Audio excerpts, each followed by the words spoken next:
Hello. It's been a while since I've done any kind of post on YouTube. I think the last time I posted, I was still in first year. I was posting a lot of personal revelations that I'd been having. I went to Budapest and did the rest of my first year and then went into second year, and then suddenly every revelation that I had, I kind of internalized and experienced on my own, and I didn't feel the need to share it, which partly I'm glad for. I think part of it is having moved into a house with my friends, which has been incredible. So I've not felt the need to speak into the void as much, I don't think. So now that I'm in second year, it's June now of my second year, so really in the next 2 months, I'll be going into my third year. My graduation year. I'm actually going to be in a show at Camden Fringe over August, and then in September I will be in another show. The Fringe show that I'll be in August is Charliekemmp ensemble piece, so it's like a full-fledged play. It's a double bill, City Girl and Spring Awakening. If you would like to check it out, I'll link the tickets in the caption.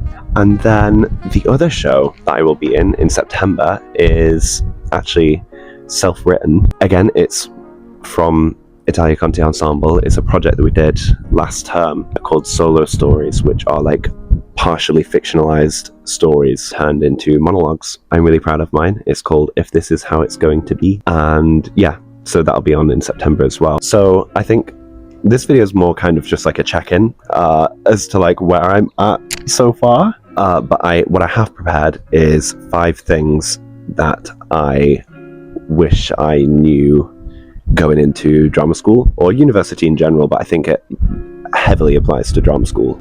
I've actually made the list on my very handy whiteboard, which I got from Home Bargains. I mean, first thing on the list, get one of them. They're really helpful. Anyway, so number 1, let go of your ego. This means you let go the need to defend it.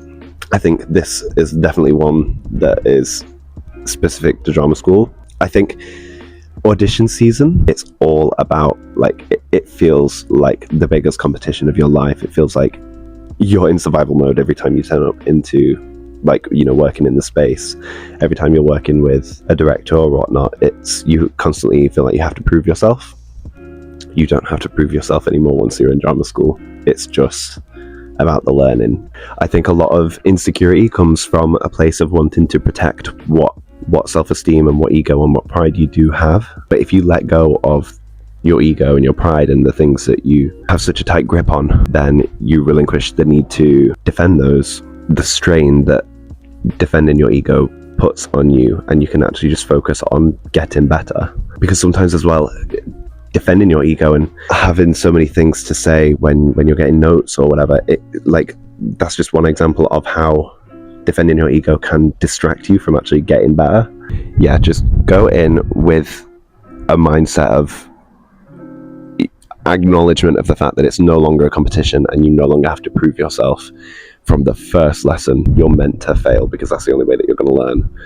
You're meant to fail and do things wrong and get criticism and get feedback, and you're meant to take it on. It's actually a bad thing if you don't take it on, and if you try too hard to defend the choices that you make. Just accept the failures as a learning opportunity, because that's why you're there in the first place. If you have an ego that you're so ready to defend and protect, why are you at drama school? Anyway, number 2 is be a sponge.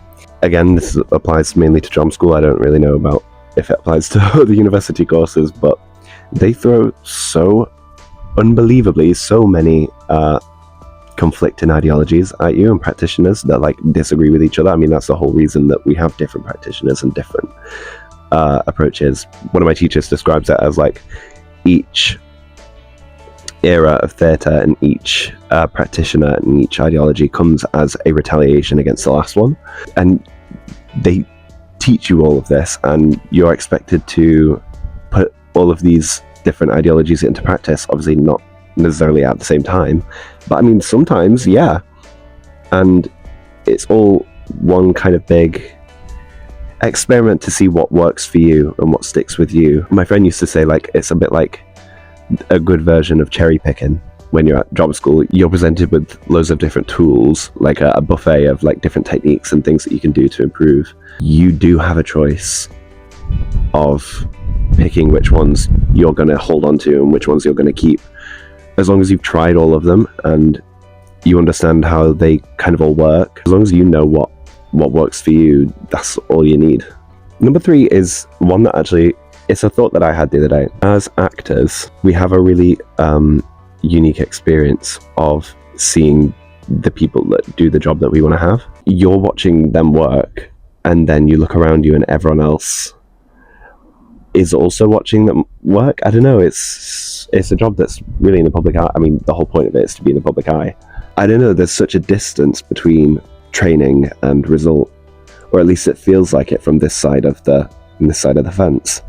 With actors being in the public eye, they're really publicly praised. They're inaccessible. But that leads me to the third point, which is like, just consume as much theatre as you can, consume as much of what your dream job entails as you can.